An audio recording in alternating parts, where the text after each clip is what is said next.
really the Democrats, they have to figure out what they want to do. I mean, Bernie Sanders is talking about running in 2020. Maybe Joe Biden. I mean, now we're talking about people approaching 80. Is that really where you want to go with the party?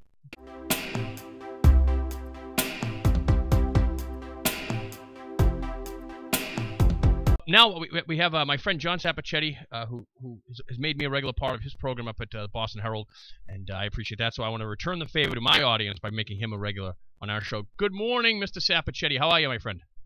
Good morning, Chris. How are you? Great. Thanks so much for making some time for us this morning. My pleasure. So, John, as I introduced you to my audience, I said you're a responsible liberal. And that's a good description. Yeah, I'll take that one. Yeah. How about a populist progressive? How's that sound? Populist progressive. Yeah, I like that. I'm liberal, progressive, whatever it may be, but I still like prime rib, and I like it rare. I love football. I love sports. I'm not politically correct, so I'm kind of that best describes me. I like that. I like that. So, John, listen, you've been paying attention to the national scene. What do you make of our friend Donald Trump? Well, I mean, it's been 6 months now, right? We're just passing the 6-month mark. It seems like it's been 6 years in some ways. In other ways, it seems like it's been 6 minutes. There's constant shakeups within the White House, but that's common. I mean, this isn't the first president that has had growing pains in his first 6 months. I think every single president goes through that. His are more pronounced because they seem dramatic. I mean, people are moving in, moving out. Sean Spicer resigned on Friday night. You've got Anthony Scaramucci, who's going to be the new communications director. He seems like a real personality. I don't know if that's exactly the perfect job for him. That seems to be more of a behind-the-scenes type of job, who's more of a strategist. But right now, I think what the president has to do is focus on some wins for himself here. I'd like to make sports analogies. If you've got a shooter in the NBA who's just not hitting his threes or hitting his long twos, at some point he goes to the basket. If he gets fouled, he goes to the free throw line, hits a couple of free throws. That sometimes can shake him out of his doldrums. I think what the president has to do is find a couple of things that he can win on. And one of them is infrastructure, because I think that's something that he can sell to Democrats and Republicans and lay that out. It would put people to work. It's something that I think 80% of the American public is in favor of. So go to that so that you have a win, and now you can kind of turn the tide a little bit. What he has to stop doing, and what I think the Republicans have to stop doing, is blaming the Democrats for not getting anything done. Look, he holds the White House. The Republicans hold the White House, the Senate. 2/3 of the governors are Republicans in this country. He's got to get his own party focused on what he wants to get done and go from there. So I think that he has to be a bit above this if he can. But as we've seen for over 2 years now, since he started running for president, became president, that's not necessarily in a skill set.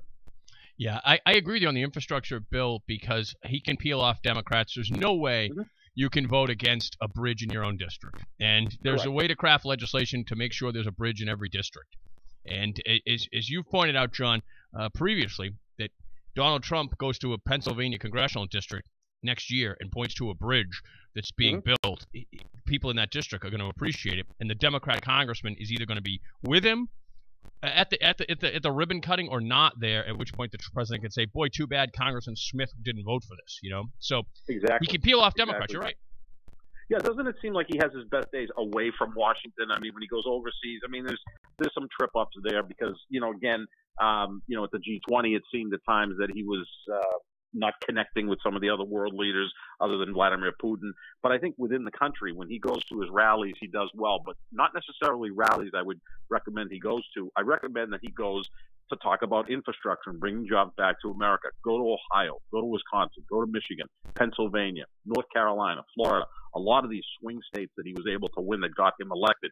The story was out over a month ago. I wrote a column about it, that Foxconn, the manufacturer in China, is looking at perhaps building a manufacturing plant in Wisconsin or Michigan. Right. Push that. That would put a lot of people to work. It would be a huge investment by Foxconn, and it would, again, be something that could help our economy, making Apple phones here in the United States, which is, I think, something we'd all be in favor of, even if we have to pay a few extra dollars per month for that phone.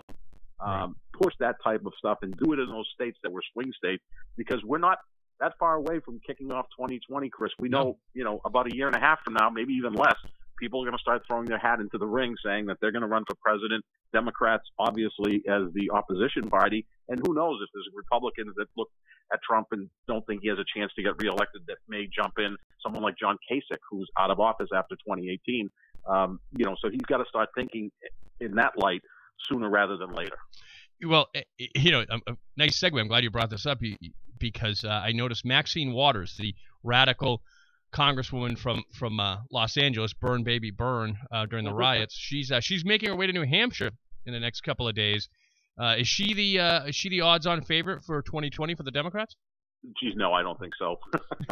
I don't think so at all. There's some people, fellow progressives, and again, I'm more of a Stephen Lynch Democrat. I think that's probably one way to describe me. There's some things that I'm conservative on. There's other things that I'm a liberal on. Basing it on what issue is. I think someone like Sherrod Brown, who's my favorite United States senator from Ohio, very much a progressive, has offered to help President Trump renegotiate NAFTA. He's not a bomb thrower. He's someone who actually, I think, sincerely wants to make this country better. But I think the Democratic Party is making a ton of mistakes here. First of all, Nancy Pelosi is still the minority leader, which to me is a mistake. Mm-hmm. Tim Ryan, who's a congressman from Ohio, he should be the minority leader right now. He's half Nancy Pelosi's age, and he really connects with blue-collar workers. That's what the Democratic Party has to do. I mean, Tim Ryan from Ohio talked about that not many people in his district really care about Russia, but they're concerned about jobs and how they're going to make ends meet. That's what the Democratic Party has to turn its focus on. So Sherrod Brown, Tim Ryan, I look for them to be maybe leaders going forward. But like I said, Gavin Newsom, who is currently the lieutenant governor in California, expect him to win in 2018 as governor. He's the uber candidate.